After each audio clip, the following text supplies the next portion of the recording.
Hi, I'm Caroline. And I'm Adrienne. And this is Scandal Sheets.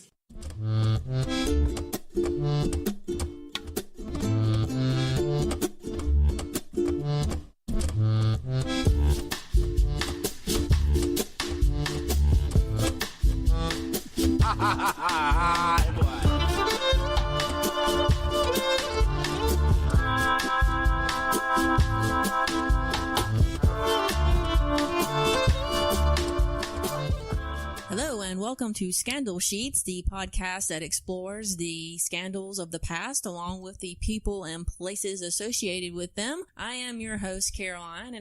And I'm your co-host, Adrienne. That is correct.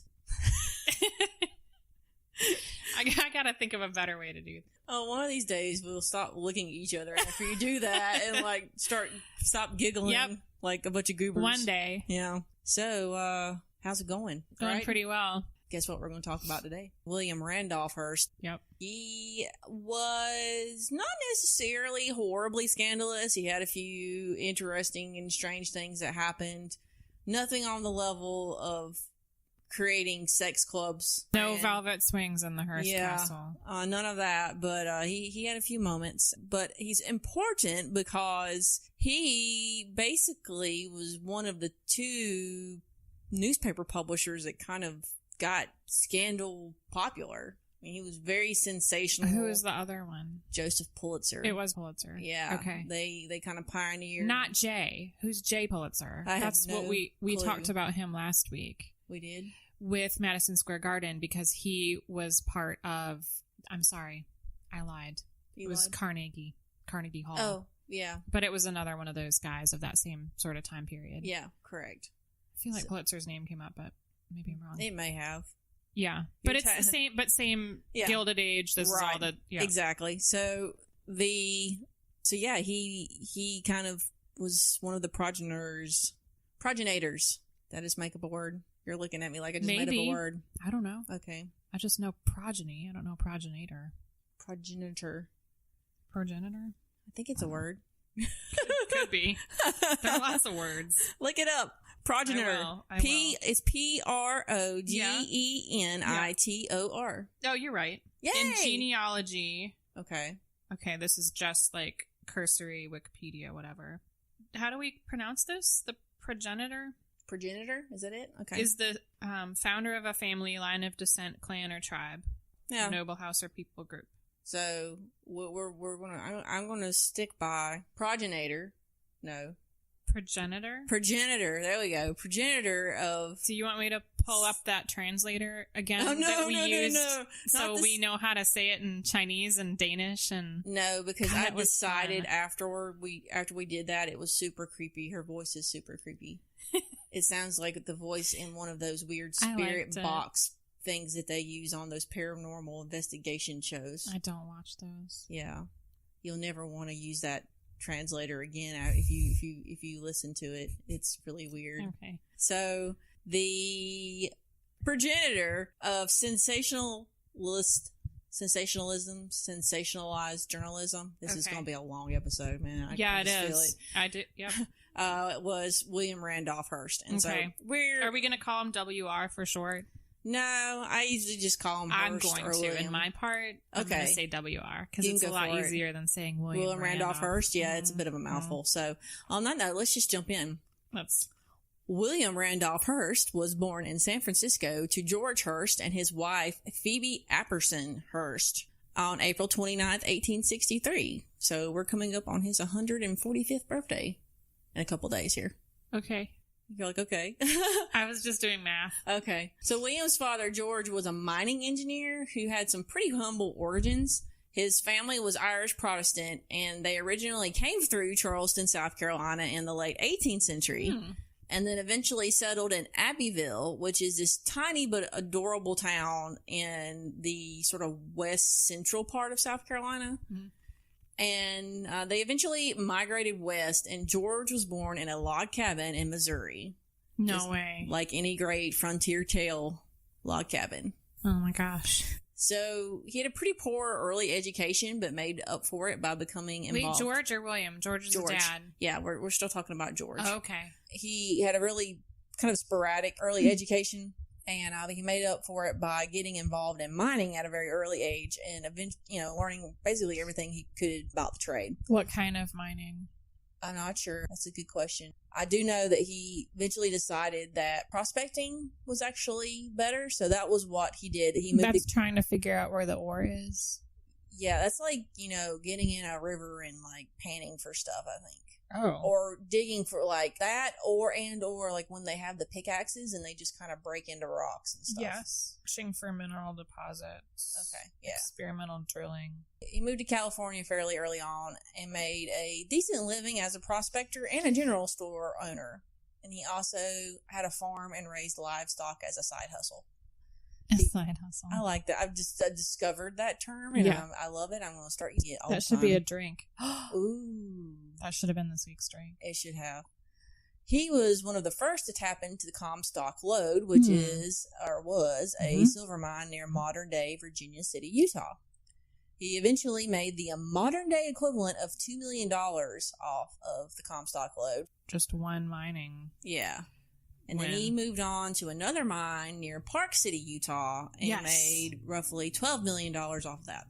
Cool. Yeah. They have a mining museum. Really? Yes. I grew up skiing there. Oh, cool. And it's charming. This is like a long time ago before it's a big deal. And they had a mining museum downtown. And it is really interesting, but extremely tragic how all that went down. And just the men, I guess it's kind of the same with like a coal mine. You just send these people down these shafts and without real, obviously, safety, anything in place. And they had these diaries, like handwritten diaries from men and what they witnessed. And a lot of people suffered to make people like Hearst very, very, very wealthy. So William was born into an entirely different set of surroundings than his father in a city, San Francisco. Not in a log cabin. Of course, in the 1860s, San Francisco was really just getting started, so it wasn't like super populated yet. But his mother was also from Missouri. She was actually a distant cousin of his father, but we won't go there.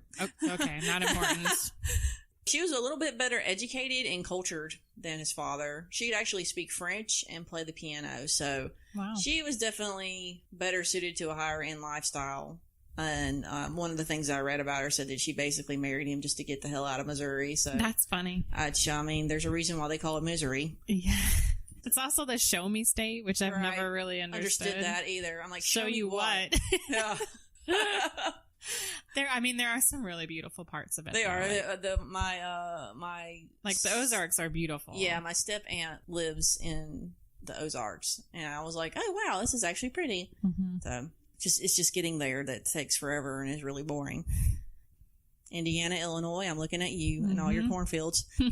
So she was definitely suited towards a higher end lifestyle, so she did hitch her wagon to the right guy on that one. William was the only child that they had together, and he was particularly close to his mother, who supervised his early education, which included a tour of Europe at the age of 10. Wow.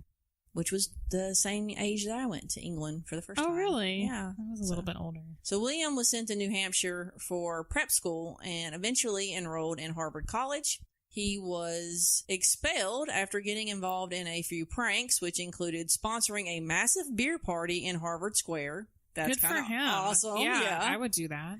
And he was also notorious for sending pudding pots filled with human excrement to his professors. That is not so cool. No, that's kind of gross. Ew. How do you... Okay. Yeah. Moving on. Meanwhile, his parents relocated to Washington, D.C. when George Hearst was elected a U.S. Senator for California. Mm-hmm. So Phoebe was in her element and excelled at entertaining important politicians and officials. William, on the other hand, was headed back to California following his disgrace at Harvard.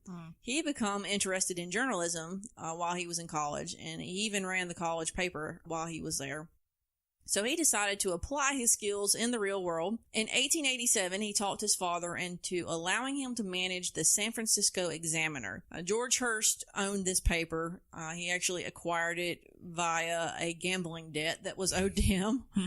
It was a unique time in the media publication era. I bet. You had new printing presses that were allowing newspapers to actually print on both sides. Oh. Oh, they were just one side? Yeah, for a while, for a long time, yeah. And so you were able to do that, and you were able to use a kind of a cheaper paper. You could produce them quicker, so the overall cost of newspapers was going down. So you're like the first time, like working class masses were able to read the paper or afford to read the paper. And so William envisioned that his management of this paper was his first step to building a media empire. And he took it very seriously. He hired only the best writers and illustrators of the day, which included Samuel Clemens, better known by Mark Twain. Ambrose Bierce, and Jack London. Wow. So Hearst was particularly interested in uncovering political corruption, so much of his paper was devoted to that pursuit.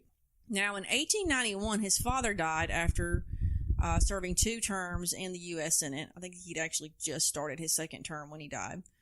He left his $21 million fortune to his wife. Right. Yep.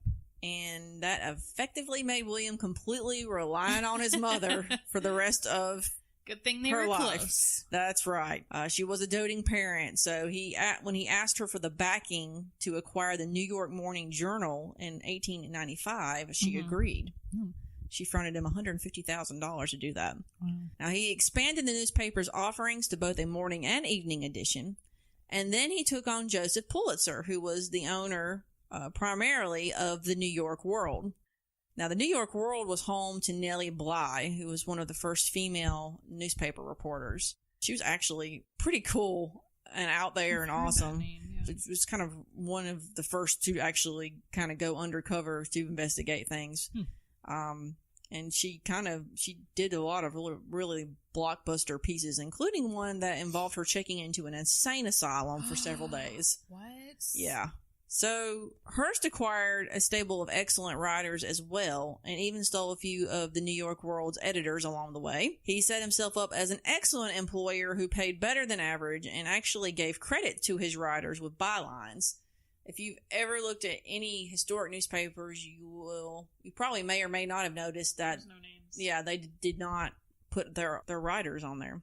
So, I mean, that would have been a pretty big deal to an aspiring journalist. Yeah, and it's really impressive that he was good to his workers. Yeah. That somebody that wealthy was willing to pay out. Right. And he was actually, like, where he stole some of those editors from the New York World, it wasn't necessarily that he was willing to pay more, but Joseph Pulitzer was had a bit of a temper. So he was just a better boss. Yeah, pretty much. He was very lenient and tolerant. I mean, he apparently employed some pretty outrageous bohemian types and didn't care as long as they worked hard and produced what he needed them to produce.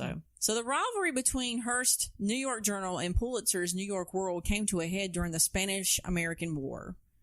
And I know some of you are probably scratching your heads and thinking, which war was that again? Yeah. Short. It was most associated with future President Teddy Roosevelt. Rough Riders. Yeah, the Rough Riders, exactly.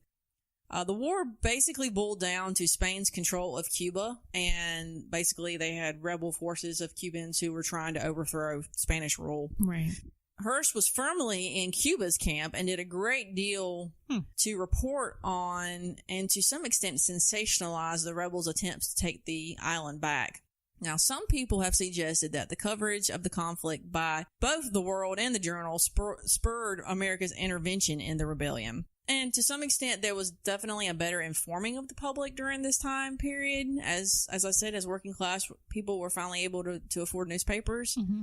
Both the Journal and the World had some of the largest circulation numbers amongst that particular demographic.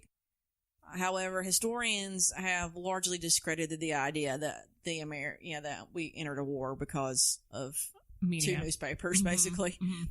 But Hearst's name was blackened by many of his contemporaries, or I should say his enemies, who sought to blame him for America's entry into the war. In particular, Tammany Hall was set on discrediting him, as he had gone about discrediting them as being a political corrupt organization. So in response, the affiliates associated with Tammany Hall actually were quoted as saying, quote, "He debauches the press, prostitutes writers to the service of his personal ambition, and degrades and disgraces the profession of journalism." My. Yeah, that's pretty heavy-handed. Axe to grind. So both the Journal and the World lost a ton of more money